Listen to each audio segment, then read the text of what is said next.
First up is Marvel's latest film. It is called Thunderbolts, and I say this every time a Marvel film rolls around. As a critic, it puts me in a weird position because there's a good chance that even if it's the worst film ever, people are going to go see it. Now, the good news about Thunderbolts is I actually think this is one of the better entries into the MCU of late. I really enjoyed myself at it because I find myself often overwhelmed at this point by where we are.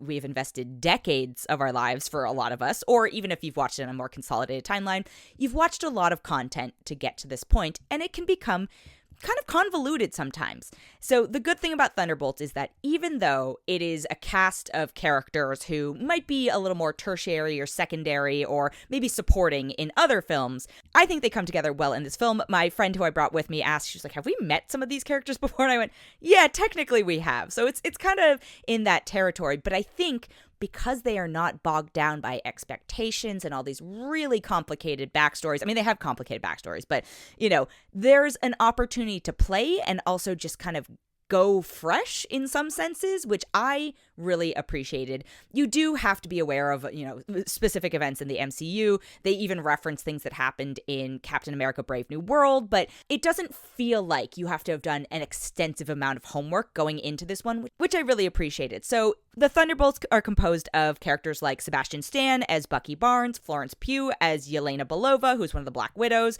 You've got David Harbour as Red Guardian. You have the return of Hannah John Kamen as Ghost. You have the return of Wyatt Russell as John Walker / U.S. Agent. And if your brain is kind of glossing over at this point because you're like, who? It's okay. The film kind of probably knows that you either have forgotten about or maybe weren't as familiar with some of these characters, and it's aware and kind of calibrates itself accordingly, which I thought was a very smart move, because what it ends up being about is actually just like the interpersonal relationships and the trauma that these characters all carry. We've got Julia Louis-Dreyfus gets to finally step into the spotlight as Valentina, who is a character, again, we've seen her in a bunch of other things. They've been leading up to her. I would position her maybe as like a dark side Nick Fury. Her assistant is played by Geraldine Viswanathan as Mel. You've also got folks like Wendell Pierce and Lewis Pullman as a character called Bob. So like I said, I really actually had a good time at this film. I think the action is good. I think the heart is really what carries this film. And I cannot actually think back to another Marvel film. I can't name a comparable one, but, of late, especially, that has had this amount of kind of depth to it, even though it is sometimes considered a surface level film. And I think a lot of credit goes to Florence Pugh and Lewis Pullman here, but mostly this is Florence Pugh's film. And I'm like, dang, if we did a Black Widow 2, I don't want a Black Widow 2 because we went there, etc. I think she has done a great job of carrying, her character forward in the bits and pieces she's had. But I was like, this is effectively Black Widow 2 to me. I think this film is willing to confront things that are entirely human through the lens of people with superhuman powers. And so because it is exaggerated, it makes the human drama more real. And I think it's very successful in what it does. The action is pretty fun. And again, most of these folks are vaguely powered, or some of them, in the case of like Florence Pugh's Black Widow, not a spoiler, she doesn't have superpowers. They even reference it. She's like, so we all just punch and kick and all this stuff, and shoot. And it's like, yeah. Ghosts can walk through walls for limited amounts of times. A couple folks are super soldiers to a degree, but it is really about their humanity, and I think that is something that has maybe felt missing from the last few films. I know Captain America: Brave New World kind of tried to do it. I know a lot of the ones are sort of trying, but this is the first one in quite a while that I think has actually succeeded, and I found myself invested in it in a way that I was not expecting to be. And I don't want to overhype it too much. This isn't Shakespeare, which no one's expecting it to be, but I think if you have been in and out of the MCU but are generally aware of the major beats, it's going to be easy peasy to plug into this. Like, I think my parents, who have seen a handful of the films after a certain point, could totally watch this film and be only mildly confused, but that's just because they can get easily confused. But overall, if you were a Marvel fan, I know you were already going to go see this, so it doesn't matter. You've probably already seen it by the time this comes out on a Friday morning. And I hope you had fun. If you were maybe more casual and on the fence and you're like, I haven't seen the last few series, or I didn't see Captain America: Brave New World, or whatever it is, I actually think this one is worth watching if you are a fan of Marvel movies. If you're not a superhero person, this isn't going to be the one that converts you. I say this every time because we're 20, 30, whatever films, TV series in.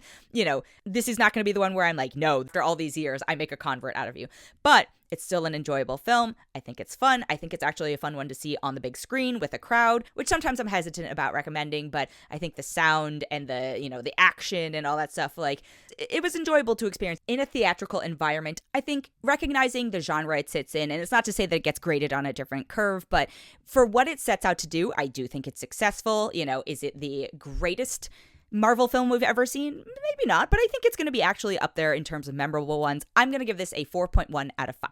The next film I have is called Another Simple Favor, and this is one of the scenarios where academically, I know that for a fact I saw the first one. I know I saw it in theaters, and I recall at the time being like, oh, this was fun and, interesting and twisty and turny, and I wasn't necessarily expecting it. It's based on a series of books or a couple books, so, I hadn't read the books, and I enjoyed myself at the theater for the first one.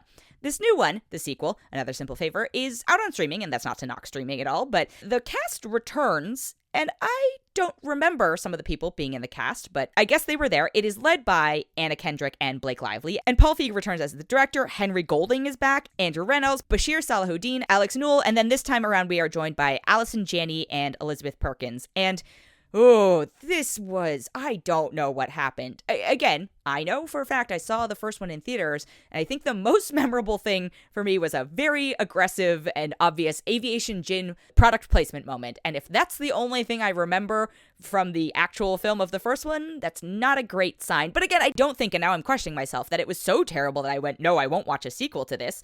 But here we are. I have watched the sequel to this, and I'm going to spoil the end of my review a little bit. I don't think you should watch the sequel to this, whoever you may be, because even if you have Amazon Prime, this is time from your life you don't get back. It's a 2-hour film. It feels 4 to 10 hours long. I was 20 minutes in and went, what is going on here? And kind of similar to Thunderbolts, this is a film where they're like, yeah, we know you might not remember all the bits and bobs and pieces, and Thunderbolts kind of crafts it in a way that takes you along for the ride and is a little bit expository, but this film, Another Simple Favor, just goes, it's beating you over the head with expository moments, and nobody talks the way they talk in this film. I could not get behind it. These characters are also so grating and so annoying, and this is something that really bothered me, and I don't know why it's a pet peeve of mine, but they kept saying the character names to each other. Henry Golding would be like, when he was addressing Anna Kendrick, he'd be like, Stephanie, and Anna Kendrick would be Sean. I'm like, nobody talks that way in real life to each other. And then Blake Lively's character is supposed to be an exaggeration. I understand that. And maybe, this is somewhat being colored by real life events that are playing out in media, and I don't know the validity of those and, all that stuff. But there is a bit of drama happening, and it does position her character in a different light, it feels like, and a little bit maybe playing into it, and potentially making you question, like, is this just her in real life, or is she just a really good actor and she's actually a lovely human being and she's just really good at playing this character? I don't know. But based on, other performances I've seen her in, it kind of feels like it's the former. And I'm like, this is terrible timing for this film to come out in that case. Or perfect timing. I'm not sure. Either way, honestly, I don't care. Because it wasn't a good film. I think the most exciting part of it is maybe that it'll feed the fodder of this kind of real life drama that's going on. The plot of this one is so convoluted that even though I am recording this 20, 30 minutes after having finished the film, it is already slipping from my brain. And I am actually grateful for that. I think it is a defense mechanism that my brain is instituting in order to save me from the just absolute garbage that was this film. The acting is so over the top. And again, maybe the stylizing was there in the first one. I just don't recall it being so grating. The dialogue is ridiculous, and I'm okay with ridiculous in a fun or campy way, but this does not fall into the category. The plot itself makes no sense, and it feels like it should be on a daytime soap opera, but I don't want to insult daytime soap operas. That's where we're at with this film. Even if you have Amazon Prime, I do not recommend watching this. I'm gonna give this a 1.9 out of 5, and I might be being generous. The last film I have this week is called The Surfer, and it stars Nick Cage, and that is about the extent of the information I bothered to learn about it going into it, because if you say Nick Cage is in a film, and as long as it's not a super scary horror film, I'm gonna go see it.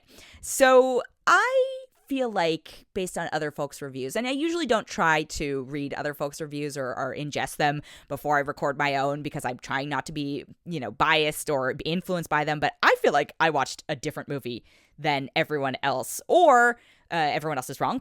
But so the premise of the film, because I will equip you with that, which I think will actually help, is that Nick Cage plays a surfer. He was born or grew up at a young age in Australia, and then, it's clearly a Nick Cage accent. Thank God he does not try to do an Australian accent, and then comes back later and is trying to pass on his joy of surfing to his son, but he is at this bumpy point in his life, and he wants to, rebuy his childhood home in Australia, and there's an aggressive sense of localism, which I think is the movie's favorite word, that is happening, and he is sort of pushed out, and man, this film is so stressful, and it's intentionally stressful. I know that they are successful in what they set out to do, but the resolution of this, it does not justify the journey that you have to go on in order to experience this film. It was so frustrating to watch. And I thought, okay, if you're going to keep building this, it's an hour and 43 minutes. And I keep thinking, if you've cast Nick Cage and you're going to keep putting him under strain, we're going to see a Nick Cage level snap, right? And it could either be a contained, Oscar winning Nick Cage snap, or it could be a bonkers off the wall Nick Cage snap. And I'm here for either of those. But instead, it's just this kind of descent into madness, which is really unpleasant to experience. And then there's no catharsis or closure, or I didn't feel like the catharsis or closure or any of the resolution to it justified the journey I had to go on as an audience member. And, I totally acknowledge that films can exist out there where they don't have a happy ending. I'm not asking for a happy ending. I'm asking for like an ending, and I feel like it goes off the rails in a way that was just, I don't know if they just like didn't know how to end the film and they're like, this is how we'll go, and just spun a wheel or something along those lines. But it didn't feel complete to me or satisfying to me in a way that, even if I'd been frustrated with this, the ending, or I was sad for the character or whatever it was, I did not feel a sense of closure. And maybe this was the filmmaker's goal. That's totally possible. In which case I say you might be a sadist, ? But yeah, I found it very unpleasant to watch this film. And so it's one of those ones where I'm like, personal taste wise, in good conscience, I could not recommend it to anybody. Like, I don't know anybody in my life I'd be like, hey, you know what you'd really love? The Surfer. And there are plenty of Nick Cage films where I'm like, oh yeah, I know this is cuspy, but I know pockets of friends will like it. Or forget the Nick Cage factor, right? That might be what drew me to it, but that's not necessarily what draws other people. I just don't know who I'd be like, hey, do you want to be really stressed out for an hour and 40 minutes and feel like crap at the end? Have I got a film for you? Like, I just don't know people in my life I want to do that to. So, I see that it is resonating with some folks, and I can respect the success with which they stressed me out. And, I give credit where credit is due. Ironically, the more gonzo performance in this actually feels like it's from Julian McMahon, who was from Nip Tuck. But yeah, this was not for me, and I don't know who else it would be for. If you watch the trailer and you listen to this review and you still feel like you were curious about it, I'm not going to tell you not to see it, but I'm going to say, I have said my piece. You have been warned. For me personally, and I'm really sad to say this because, again, I do love Nick Cage, and I don't think he's giving a bad performance in this. I just think he's doing the role that he was asked to do. I just don't like the arc that this character goes on. I am only going to give this a 2.2 out of 5.